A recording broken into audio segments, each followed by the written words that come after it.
തൃശൂർ അതിരപ്പിള്ളിയിൽ സ്വകാര്യ റിസോർട്ടിൽ പാർക്ക് ചെയ്തിരുന്ന വാഹനങ്ങൾ കാട്ടാന ആക്രമിച്ചു. കണ്ണൻകുടിയിലെ പുഴയോട് ചേർന്ന ഇലക്ട്രിക് ഫെൻസിംഗ് തകർത്താണ് കാട്ടാന പാർക്കിംഗ് ഏരിയയിൽ എത്തിയത്. പുലർച്ചെ കാട്ടാന ആക്രമണം നടക്കുമ്പോൾ കാറിനുള്ളിൽ ഉണ്ടായിരുന്ന ഡ്രൈവർ കാറിനകത്ത് ഒളിച്ചിരുന്നാണ് രക്ഷപ്പെട്ടത്. വിവരങ്ങളുമായി തൃശൂരിൽ നിന്ന് ലെവിൻ കെ വിജയൻ നമുക്കൊപ്പം ചേരുകയാണ്. ലെവിൻ, അത്ഭുതകരമായ രക്ഷപ്പെടലാണല്ലോ. എത്ര വാഹനങ്ങൾക്ക് കേടുപാടുണ്ടായി?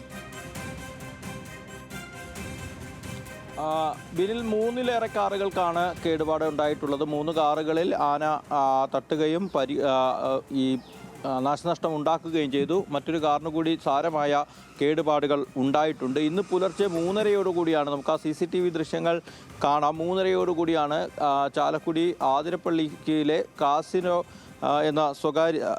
കസാരിയോ എന്ന സ്വകാര്യ റിസോർട്ടിലേക്ക് ചാലക്കുടി പുഴ മുറിച്ച് കടന്നുകൊണ്ട് ആന എത്തുന്നത്. ഈ പ്രദേശത്ത് ഫെൻസിങ് കൂടിയുണ്ട്. ഈ ഫെൻസിങ് കൂടി തകർത്തതിന് ശേഷമാണ് ഈ റിസോർട്ടിലേക്ക് ആന എത്തുന്നതും വാഹനങ്ങൾ തകർക്കുന്നതും. ഏറ്റവും പ്രധാനപ്പെട്ട കാര്യമെന്നുള്ളത് ഈ കാറുകളിലൊന്നിൽ അതിൻ്റെ ഡ്രൈവർ ഉറങ്ങിക്കിടക്കുന്നു എന്നുള്ളതാണ്. ആന എത്തിയത് അറിഞ്ഞ് ഈ ശബ്ദം കേട്ട് ഇയാൾ വണ്ടിക്കുള്ളിൽ പതുങ്ങി ഇരുന്നതോടുകൂടിയാണ് കൂടുതൽ പരിക്കേൽക്കാതെ രക്ഷപ്പെട്ടത് എന്നുള്ളതാണ്. ഏതായാലും ആതിരപ്പള്ളി വാഴച്ചാൽ മേഖലകളിലടക്കം നിരന്തരമായി ഉണ്ടാകുന്ന കാട്ടാന ആക്രമണം മനുഷ്യജീവന് വലിയ ആപത്തും ഭീതിയും ഒക്കെ ഉണ്ടാക്കുന്ന ഒരു വാർത്തകൾ നമുക്ക് അറിയാം.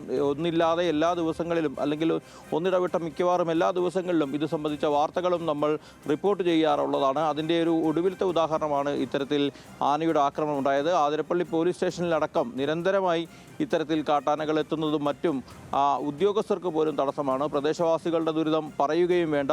ഏതായാലും വിനോദസഞ്ചാരികൾക്കും ആനയാക്രമണത്തിൽ രക്ഷയില്ലാതാകുന്ന സ്ഥിതിയാണ് ആതിരപ്പള്ളി മേഖലയിലുള്ളത്. ബിനിൽ, ഓക്കെ, ശരി.